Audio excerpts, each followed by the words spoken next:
दोस्तों नमस्कार। विकसित भारत की यात्रा इस देश में अब शुरू हो चली है। आप कहेंगे यह तो पहले से शुरू थी। जी नहीं, सही मायने में यह आज से शुरू हुई है। और उसकी सबसे बड़ी वजह यह है कि जिस शेयर बाजार को लेकर इस देश के भीतर करोड़ों निवेशकों में यह शक पैदा हो चला है कि अब उनका पैसा शायद बढ़े नहीं, नुकसान ही होगा। जिन लोगों के बैंक खाते हैं उनको भी समझ में आने लगा है शायद महंगाई दर से बैंकों से मिलने वाला जो इंटरेस्ट रेट है वह मुकाबला कर नहीं पाएगा। और इस दौर में एसआईपी भी है, उसके जरिए भी लाभ मिल पाने की स्थिति में वो है नहीं। तो विकसित भारत की इस यात्रा का अनूठा सच यह भी है कि इस देश के चंद बड़े कॉरपोरेट दुनिया के तमाम बड़े कॉरपोरेट को चुनौती देते हुए आपको दिखाई दे सकते हैं, लेकिन उनके कोई सरोकार इस देश की बहुसंख्य जनता से होंगे ही नहीं। इस देश की बढ़ती हुई इकोनॉमी का राग विकसित भारत के जरिए हो सकता है आपको बार बार चेताए कि हम इस बरस नहीं अगले बरस नहीं उसके बाद के बरस और कुल मिलाकर 2030 तक हम जरूर दुनिया की तीसरी बड़ी इकोनॉमी तो हो ही जाएंगे। यह विकसित भारत की यात्रा में आप शामिल हो जाइए। हालांकि उसके कोई ताल्लुकात भारत के भीतर आम जनता से होंगे नहीं, क्योंकि यह सवाल अपने आप में बड़ा होगा कि दुनिया की सबसे बड़ी इकोनॉमी को लिए हुए भारत अपनी आजादी के बाद तीसरे नंबर पर दुनिया के मानचित्र पर वाकई अगर आ जाएगा 2030 में, तो क्या 2030 में इस देश में प्रति व्यक्ति आय जो है वह दुनिया के 192 देशों की कतार में 100 कतार के नीचे भी आ पाएगी या नहीं? यानी 100 के ऊपर तो नहीं होगी, क्योंकि मौजूदा वक्त में दुनिया के 192 देशों की कतार में भारत का नंबर 140वां है। प्रति व्यक्ति आय इस रूप में चलती है और इस देश के भीतर के चंद रईसों के हाथ में जो नेटवर्थ है वो नेटवर्थ दुनिया के मानचित्र के कॉरपोरेट को चुनौती देते हुए दिखाई दे सकता है। लेकिन क्या यह सब कुछ एक बुलबुले के तौर पर शुरू किया गया और बुलबुला अब फटने की स्थिति में है? क्योंकि इसका पहला असर शेयर बाजार में दिखाई देने लगा है। इसका एक बड़ा असर अगर नाम लोगों के पैसा जो डूब रहा था वह सबको समझ में आने लगा कि दरअसल यह बुलबुला है। लेकिन इस बुलबुले की हकीकत क्या इतनी व्यापक और बड़ी होगी कि जो कॉरपोरेट अपने नेटवर्थ को बढ़ा हुआ दिखाते चला आ रहा था, पहली बार चोट उसे भी लग रही है? इस देश के बड़े बड़े कॉरपोरेट और बड़े बड़े बैंक और उनका नेटवर्थ भी शेयर बाजार में डावाडोल होने लगा है। तो क्या यह पूरी इकोनॉमी का बुलबुला अगर एक झटके में फट गया तो भारत दुनिया की तीसरी बड़ी इकोनॉमी होगा या नहीं होगा?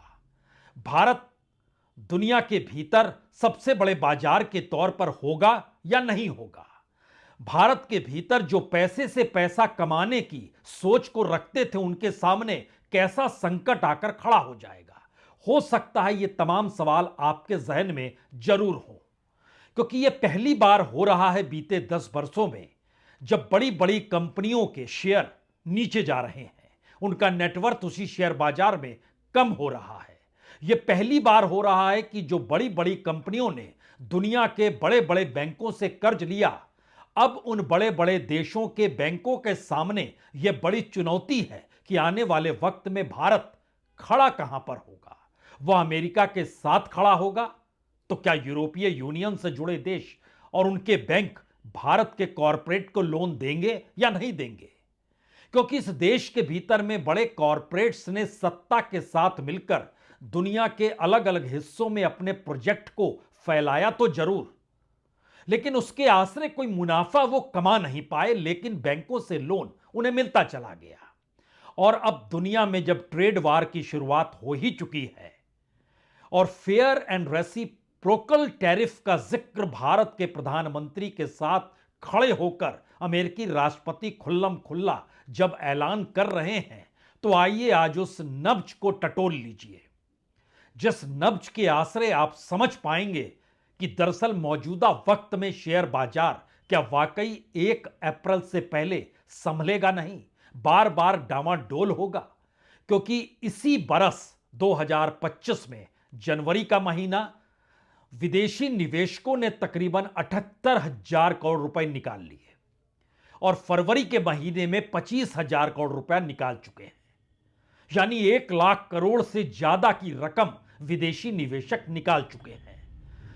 यहां पर सेलर है कौन और यहां पे खरीदार है कौन?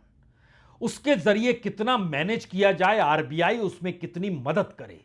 इन तमाम सवालों के अक्स तले आज हमें लगता है कि इससे पहले बड़ी कंपनियों पर जाए, जरा एक क्षण के लिए सोचिए कि भारत के भीतर 2036 में ओलंपिक होना चाहिए।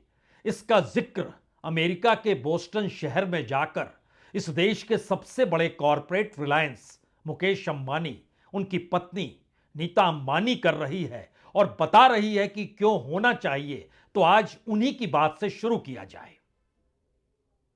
I believe that India must have the Olympics. We are going to be the third largest economy in the world.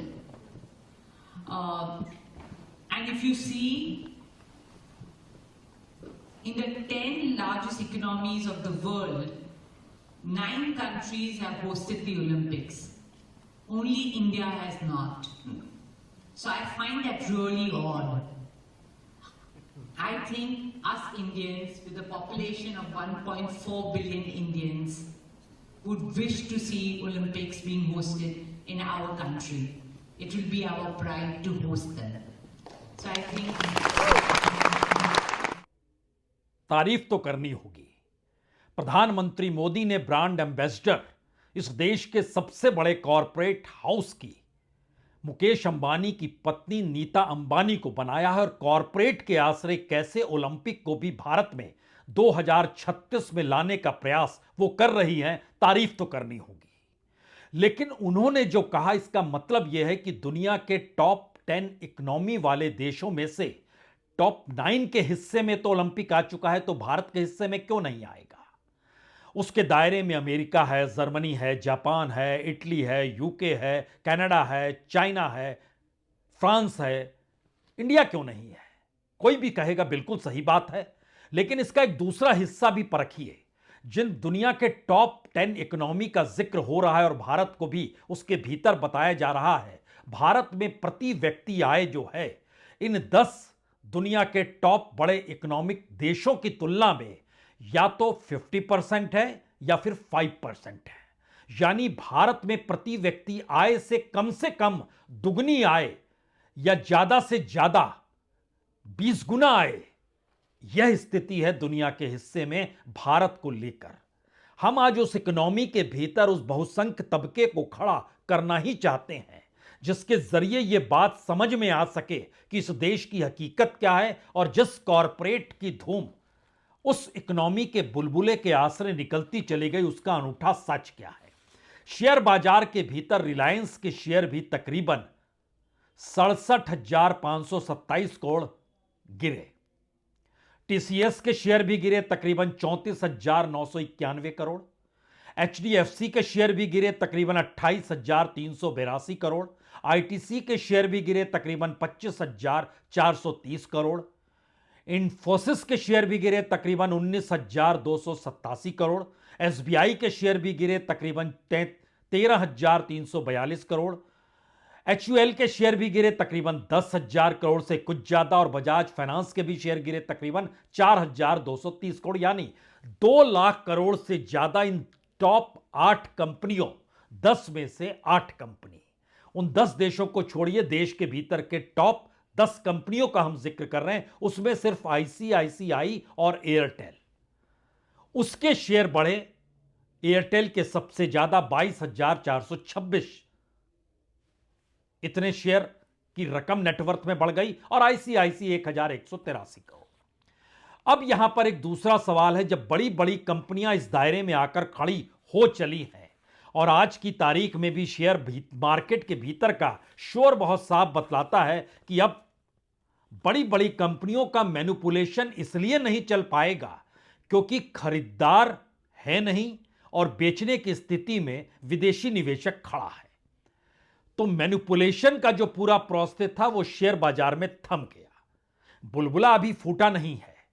बुलबुले के फूटने में अभी वक्त है, क्योंकि उसके साथ इस देश की महंगाई दर, बैंकों का इंटरेस्ट रेट और इसके साथ तमाम कोर सेक्टर हो, मैन्युफैक्चरिंग सेक्टर हो, रोजगार को लेकर परिस्थितियां हो, उन सब का जुड़ाव धीरे धीरे इस दौर में होते चला जाएगा। कर्नाटक ये कहकर बचेगा सिर्फ नहीं कि देखिए हम सिलिकॉन वैली हमारे पास है। महाराष्ट्र यही नहीं कहेगा कि बिगेस्ट इकोनॉमी है पूरे देश में, हमारे पास तो सब कुछ हमारे पास है। तमिलनाडु अब यह नहीं कह पाएगा सबसे ज्यादा इंडस्ट्रीज हमारे पास है तो इससे काम चल जाएगा। उसके भीतर का सच क्या है, और यह सच पहले राउंड में अगर सीधे तौर पर समझिए तो जनवरी के महीने में 2 लाख करोड़ का व्यापार घाटा भारत को हो गया।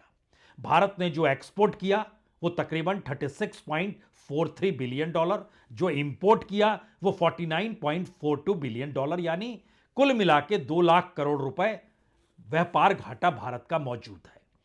अब यहां से एक दूसरी परिस्थिति शुरू होती है, तो क्या वाकई अंतर्राष्ट्रीय तौर पर ट्रेड वार, अंतर्राष्ट्रीय तौर पर इस ट्रेड वार के जरिए विदेशी निवेशक जो यूरोप और अमेरिका के ज्यादातर भारत के भीतर में हैं, वो इंतजार कर रहे थे कि इस तरीके से भारत की इकोनॉमी डावाडोल हो तो पैसा निकालना शुरू करेंगे, या उनके पैसे निकालने की परिस्थितियों ने एक डावाडोल परिस्थिति भारत के सामने लाकर खड़ी कर दी है।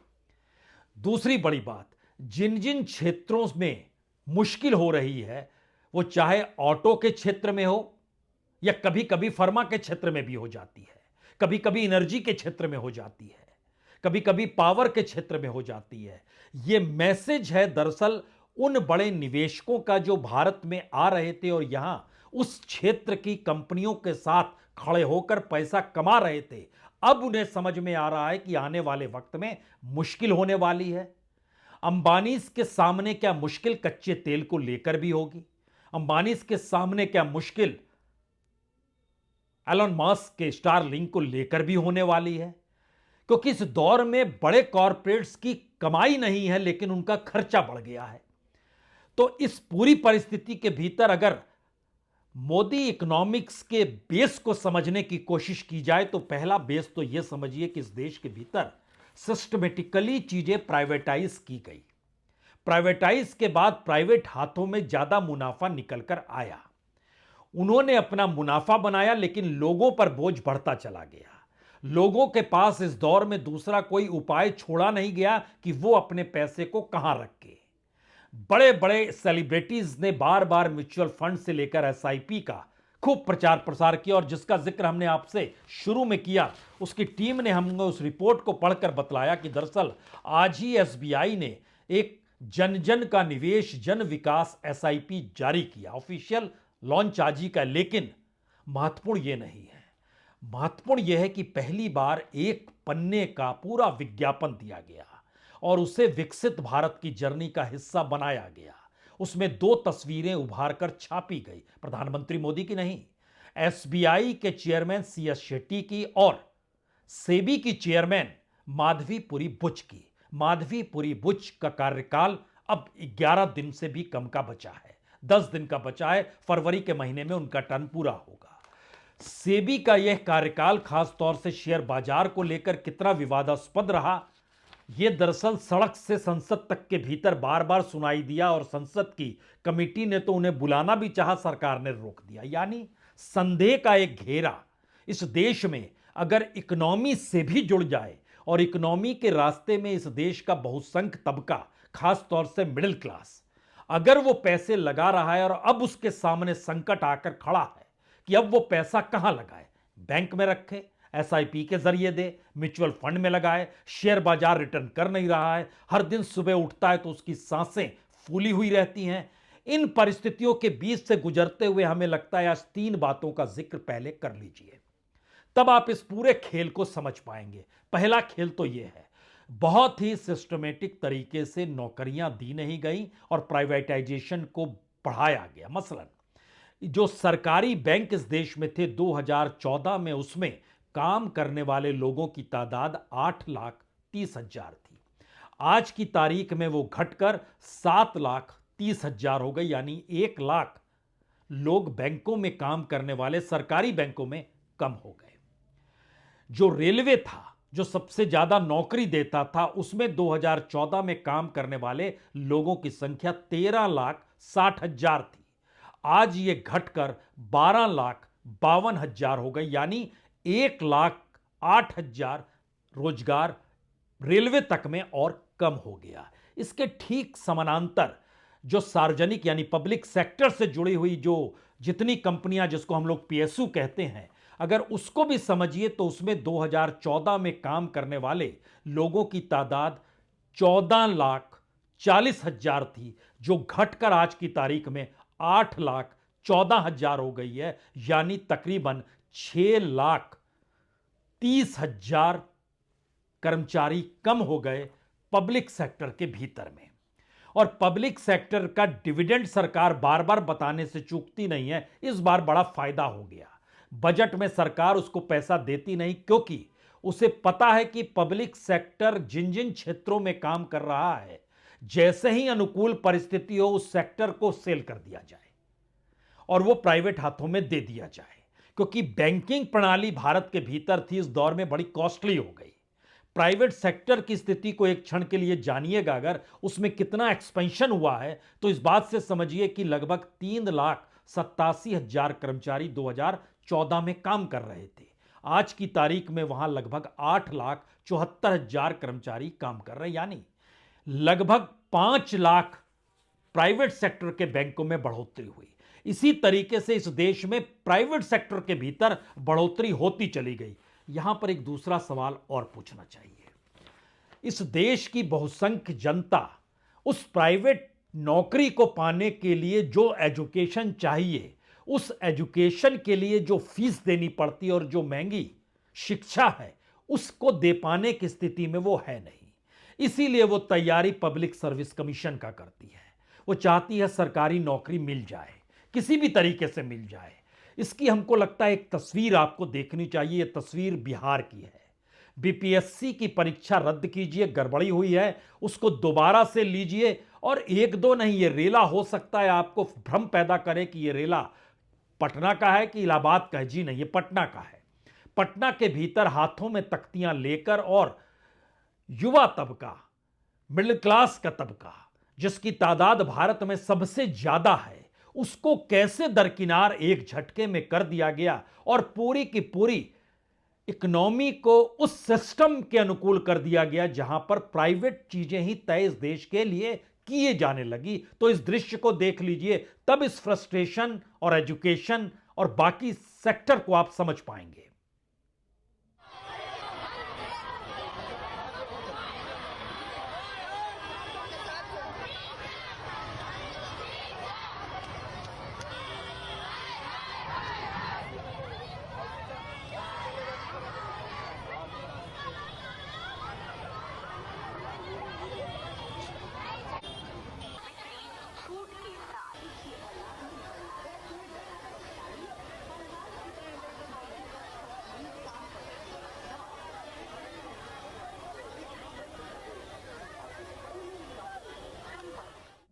तो इस देश के भीतर यूपीएससी हो या बीपीएससी हो या फिर किसी भी राज्य का जो भी पब्लिक सर्विस कमीशन हो, वहां पर 2014 की तुलना में रोजगार कम होते चले गए और यूजीसी ने इसके लिए कुछ नहीं किया।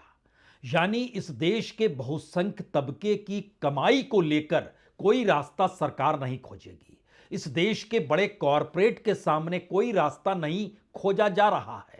याद कीजिए, सरकार ने कहा था कि टॉप कॉरपोरेट में हम इंटर्नशिप करवाएंगे। जानकर हैरत होनी नहीं चाहिए, वो इंटर्नशिप जब प्रधानमंत्री ने कहा था, उस इंटर्नशिप में अगर 100 लोगों को जाना चाहिए था तो सिर्फ 7 लोग गए हैं, यानी 7%। ये है रिजल्ट इस देश में प्रधानमंत्री के कथन को लेकर। लेकिन एक क्षण के लिए सोचिए, हमने आपसे एजुकेशन सेक्टर का क्यों जिक्र किया। इस देश में एक बैंकिंग की परिस्थिति और दूसरी परिस्थिति है जो कि कंप्यूटर साइंस से जुड़ी है, या कहें सीधे सीधे जो कि टेक कंपनियों के साथ जुड़ी हुई है। सबसे ज्यादा रोजगार वहीं पर है। वहां पर रोजगार हासिल करने की जो पढ़ाई होनी चाहिए, वह एक झटके में कोई भी इस देश में सस्ता करने को तैयार नहीं है। तो ज्यादातर बच्चे बाहर पढ़ने चले जाते हैं। जो यहां पर प्राइवेट कॉलेज में पढ़ भी रहे हैं उसमें भी मिनिमम औसत जो प्रति वर्ष देना पड़ेगा वो तकरीबन 6 लाख मिनिमम है। 6 लाख से लेकर 20 लाख 25 लाख कुछ भी हो, ये मिनिमम 6 लाख हम बतला रहे हैं। अब इसका उपाय ये भी हम आपको बताएं कि जैसे टीसीएस है, इन्फोसिस है, विप्रो है, एचसीएल है, टेक महिंद्रा है, यहां पर 2020 कोविड से ठीक पहले या उसी वक्त में तकरीबन 11.5 लाख लोग काम करते थे, 11.50। आज की तारीख में यह बढ़कर 15.35 लाख हो गए हैं, यानी तकरीबन 4 लाख की बढ़ोतरी इसमें हुई है। प्राइवेट बैंकों में 5 लाख की बढ़ोतरी हुई, सरकारी बैंकों में नीचे हो गया, पीएसयूज में नीचे हो गया, रेलवे में नीचे हो गया। अब इस पूरी प्रक्रिया के भीतर आइए उस बाजार को टटोलने के लिए जो बुलबुला पैसे के जरिए बनाया गया था, और उसको बनाने की दिशा में इस देश के भीतर की जीडीपी नीचे है, कुछ कॉरपोरेट्स का नेटवर्थ ऊपर है, इस देश का कोर सेक्टर उसका विकास नीचे है, लेकिन इस देश के भीतर में सरकार के वादे, उसके आंकड़े ऊपर में हैं। इस देश के भीतर मैन्युफैक्चरिंग सेक्टर और एमएसएमई नीचे है, लेकिन सरकार के आंकड़े उसके ऊपर जा रहे हैं। अब इन दो परिस्थितियों के बीच में जब जब जिक्र विकसित भारत दुनिया की तीसरी बड़ी इकोनॉमी का होगा तो जाहिर है हर कोई सोचेगा कि प्रधानमंत्री क्या कह रहे हैं। प्रधानमंत्री भूलते ही नहीं है कि बीते 11 बरस से वह सत्ता में है। उन्हें याद तो कांग्रेस के दौर का आता है और बार बार वो उस दौर में लौटते हैं और बताना शुरू कर देते हैं कि वो होते तो क्या होता देश, हम हैं तो क्या है देश। देश तो पहले भी चल रहा था। कांग्रेस स्पीड ऑफ डेवलपमेंट और कांग्रेस स्पीड ऑफ करप्शन, ये दोनों चीजें देश देख रहा था।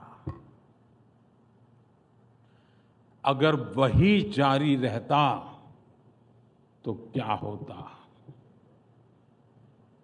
देश का एक अहम टाइम पीरियड बर्बाद हो जाता। 2014 में तो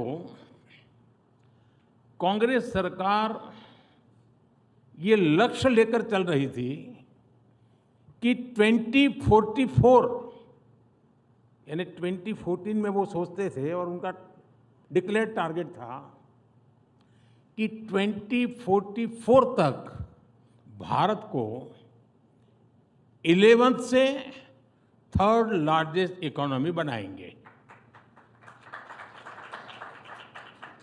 2044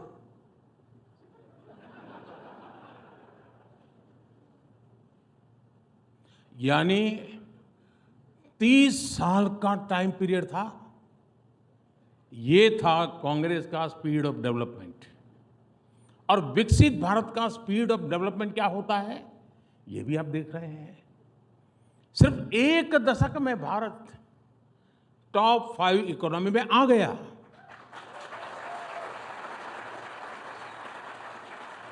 और साथियों, मैं पूरी जिम्मेवारी से कह रहा हूं, अब अगले कुछ सालों में ही आप भारत को दुनिया की 3rd लार्जेस्ट इकोनॉमी बनते देखेंगे।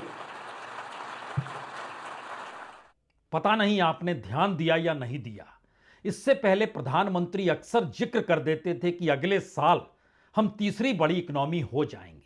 अब वो कहने रहे हैं कि अब आपके जीते जी तीसरी बड़ी इकोनॉमी हो जाएंगे।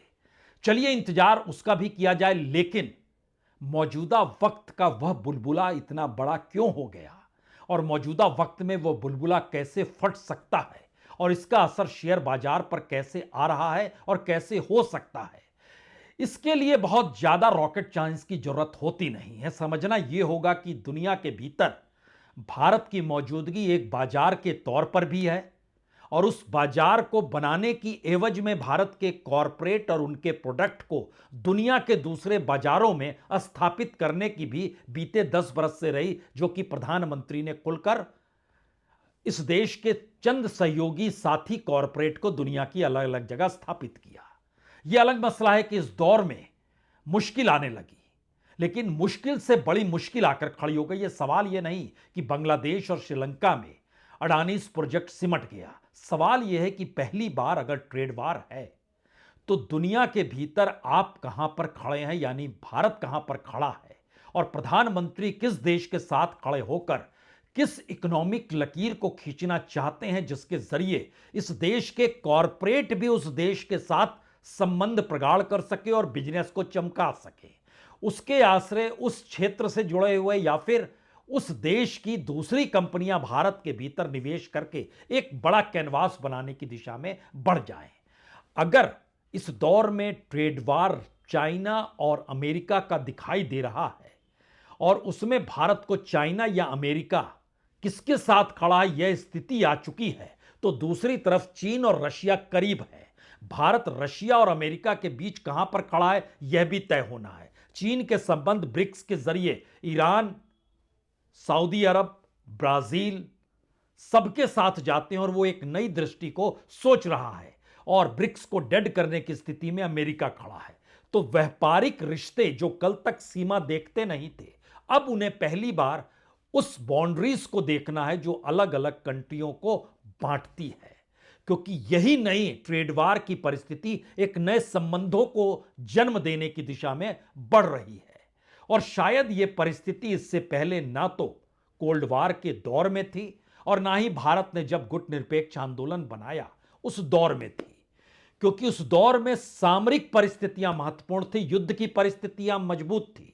लेकिन इस दौर में युद्ध को खत्म करके अमेरिका एक व्यापारिक युद्ध की दिशा में अपने आप को बढ़ा चुका है और उसके एवज में मैक्सिको की राष्ट्रपति तो यहां तक कहने लगी कि आप दीवार खड़ा करना चाहते हैं तो जान लीजिए, उस दीवार के इस पार जो 7 बिलियन लोग होंगे वह कंज्यूमर के तौर पर आपसे बिहेव करेंगे, तब आप क्या कर पाएंगे। यानी युद्ध की परिस्थितियां व्यापारिक तौर पर पहली बार दुनिया के सामने खड़ी है, वह भी उस कालखंड में जब भारत की अपनी इकोनॉमी उस कैपिटलिज्म, उस पूंजीवाद के आश्रय इस देश को चकाचौंध दिखा रही है, जिस चकाचौंध में इस देश की जनता की भागीदारी नहीं है। और उस जनता की भागीदारी जिस शेयर बाजार में है, जिस बैंक में खाता खोलने को लेकर है और जिस तरीके से अपनी छिटपुट पूंजी को किसी ना किसी तरीके से कुछ लाभ पहुंचा पाने की इकोनॉमी में शामिल करने की रही, पहली बार संकट उस पर मंडरा रहा है और इसका जवाब सरकार देगी नहीं। कॉमर्स मिनिस्टर पीयूष गोयल भाषण देते हैं तो कहते हैं अभी वक्त है, 2025 के आखिर तक अमेरिका के साथ असल संबंध सामने आएंगे। अब आप सोचिए, 2024 भी नहीं, 2025 भी नहीं, 2025 के आखिर में 2026 का शुरुआत होगी, 2026-27 2 ही साल होगा क्या। और यहां पे ट्रंप की रफ्तार बहुत तेज है। प्रधानमंत्री भाषण देते हैं तो उस इकोनॉमी का जिक्र करते हैं जिस इकोनॉमी में बार बार एक चकाचौंध दिखाई देती रहनी चाहिए, एक उम्मीद और आस होनी चाहिए, भरोसा हो या ना हो। तो शायद पहली बार भारत का वो बड़ा तबका, बहुसंख्य तबका, हम गरीब और विपन्न लोगों का जिक्र यहां नहीं कर रहे हैं, उनके ऊपर तो सरकार ने उन्हें अपने रहमो करम पर ले ही लिया है। अब उस इकोनॉमी को भी अपने रहमो करम पर ला रही है कि हमारा बिजनेस स्टाइल ही तय करेगा कि आप पैसा कहां लगाएं, कैसे लगाएं, किस रूप में रहे। और यह परिस्थिति शायद पहली बार शेयर बाजार के सामने है, भारत की उस इकोनॉमिक कंडीशंस के सामने है जो लगातार बुलबुले की तरह बड़ी होती चली जा रही थी। और नया सवाल 1 अप्रैल के बाद न्यू फाइनेंशियल ईयर के साथ उन आर्थिक संबंधों को लेकर है कि भारत खड़ा कहां पर होगा। वो कहीं भी खड़ा हो, लेकिन अपने स्वावलंबन को लेकर, अपने कोर सेक्टर को लेकर, अपने मैन्युफैक्चरिंग सेक्टर को लेकर, अपने एमएससीज को लेकर, अपने स्टार्टअप्स को लेकर अगर वह अपने पैरों पर नहीं खड़ा हो पाया तो स्थितियां क्या होंगी, यह दरअसल छिटपुट हर दिन बढ़ती धड़कनों के साथ जो शेयर बाजार में पैसा लगाए हुए हैं उनसे पूछा जा सकता है कि सोचिए अब कल क्या होगा। बोलेंगे पता नहीं। तो क्या प्रधानमंत्री भी कहेंगे पता नहीं। बहुत बहुत शुक्रिया, बहुत बहुत शुक्रिया।